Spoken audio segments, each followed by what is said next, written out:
Welcome to the Slow Wine Guide 2021. I'm here with owner and winemaker Scott Schultz from Jolie-Laide Wines. Welcome, Scott. Thank you for having me. Really great to see you. So we've got 3 wines today that will be appearing in the 2021 guide, and I'm eager to taste them. So let's start. First up, Roddick. So can you tell us a little bit about this vineyard and very, very well-known vineyard at Chalon? I would be happy to, and I would say first that I wish that we were hosting you at the winery like normal, because I'm sitting obviously in my living room. So I look forward to when we can get back and actually spend some time at the winery. It's a shared winery space. We work out of the PAC space, which has, as you know, but your readers don't know, Martha Stuman's there, Rain is there, Monterio's there, Jamie Motley's there. So it's a collective. There's a bunch of us all sharing one roof. And there's a similar ethos and sort of ideology between everyone. You know, nothing's inoculated, of course, and there's no temperature control. So it's a great place to work. We have a lot of friends. So we make something like 10 to 11 different wines every year. The wine that you're about to try is Malone de Bourgogne. You've been there, but there's sort of a collection of really great old vineyards. It's the old Chalon vineyard, which is flanked by Rodnick, which is next door to Michaud and Brousseau. All really great wines coming from all those vineyards. What makes them unique is there's granite and there's limestone. It's the base of an extinct volcano. If you were to spend time there, you would kind of wonder, it can be warm. It's, sort of outside of Monterey, but almost high desert. You would wonder what would inspire people to plant vineyards there years ago. And it's the limestone. There's just not as much of that in California. Absolutely, hallowed terroir. Exactly, they were chasing the soils. So this is an old 85 planting by sort of a legend named Dick Graff in California viticulture. He actually passed away piloting a plane, almost like Dagenot did a bunch of years ago. So being that it was Malone, it was often mistaken in California as Pinot Blanc. So a lot of producers kept continuing to call it Pinot Blanc. That is until we obviously started to get the DNA testing. So this is tried and true. It's Malone de Bourgogne, grown in granite and limestone at about 1,100 feet elevation. Because of the soils, this is the one wine we don't put into any barrels. When I say barrels, I mean neutral barrels anyways, but this wine, we want to be very careful to keep it really pure and crunchy. So we pick this really early because of the soils. The pH has a tendency to go up. So we're literally picking this in kind of the 18.5 range. Wow, so that's really early. Keeps a lot of acid.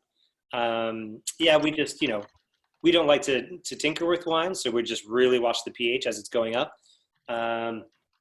Ferment it, so crush it, settle it, move it to concrete, so it ferments and ages in concrete eggs. So goes through primary, and then we just top all the eggs and seal them and kind of walk away. Obviously there's a lot less ullage in a concrete egg than there is in sort of the barrels. But that's it. We just want to be really precise and pure with the wine. So it's very reductive. It's very protected. Very protective, very reductive. Yeah. We do let it settle gently. But it is on the lees, and a lot of people obviously make that association with Muscadet and Sur-Lie. All of the whites do sit on the lees, but obviously this one, I think it's more announced just because of the convection of the eggs. It is not sort of emulation but inspiration, of course. But people ask if this is it's California Muscadet, and I say no, it is the same variety, but definitely grown in California sunshine. When you change the place, the wine changes altogether, but we do try to keep it kind of lean. Absolutely. Well, the variety is going to express differently wherever it's being grown. But for me, there's a lemon lime quality to this wine. It's just so appealing. And I taste a lot of Muscadet, the work I do. It doesn't taste anything like this. Of course not. Yeah. No.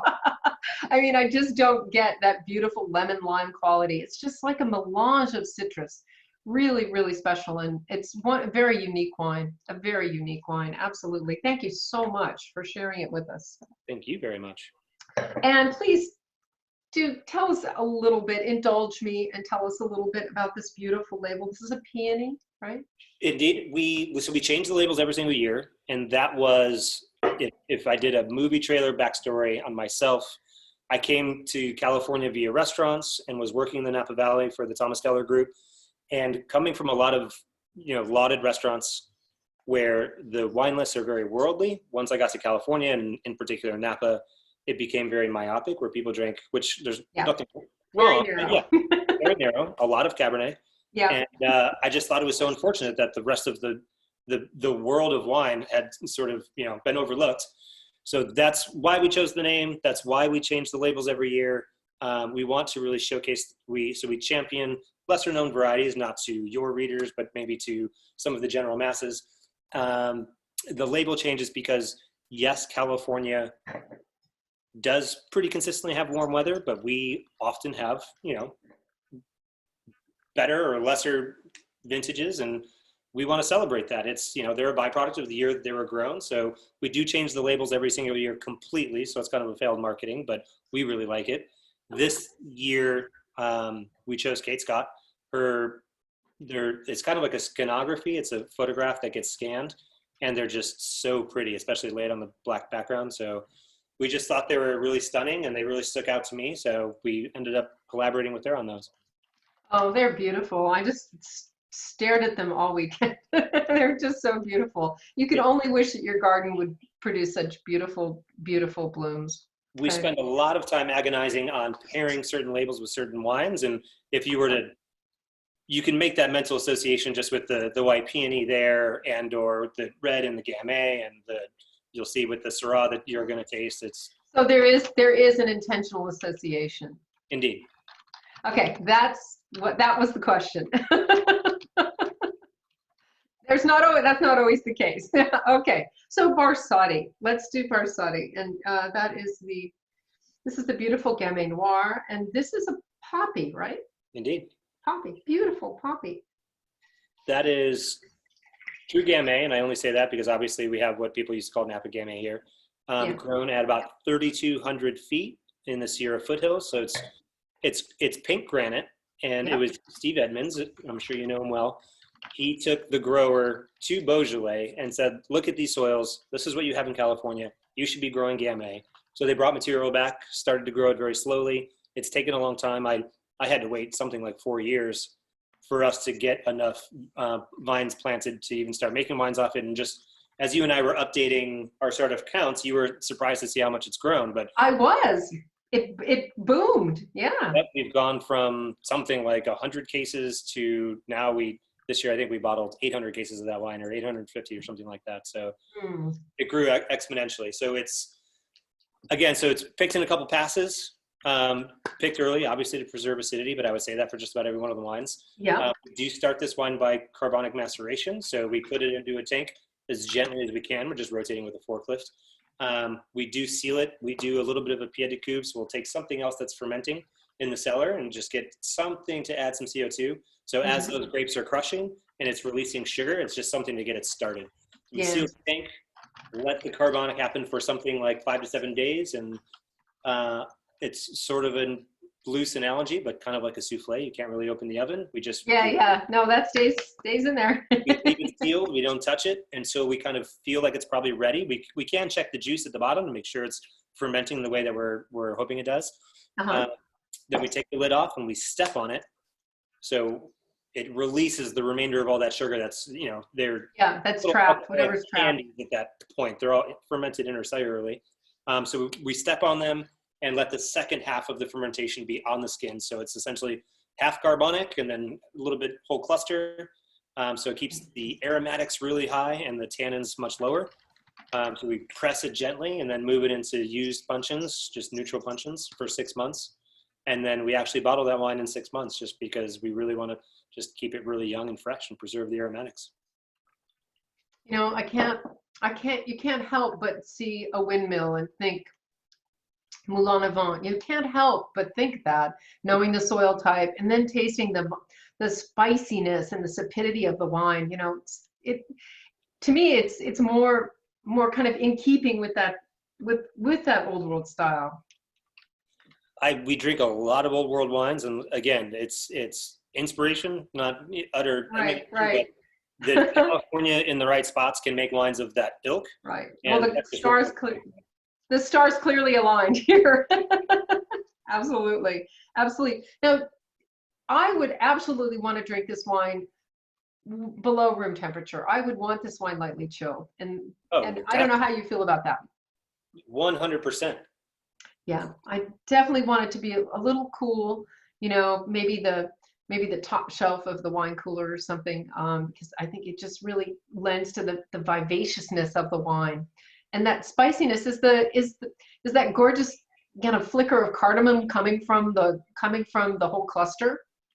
Yeah, we love the flavor of stems. I know a lot of people in California like to take the stems away, but there's a real herbaceous kind of layer that comes from that. If we were making a wine, which actually the Syrah you're going to taste next would be an example of that. If we were making a wine where it was going to be too much of a potassium bleed coming from the stems, and Yeah, too potassium much, leak. Yeah, we would destem, but we pick in a range where our pHs are starting low enough that even as they shift up, we don't really have to worry about it. So we do leave it just 100% whole cluster.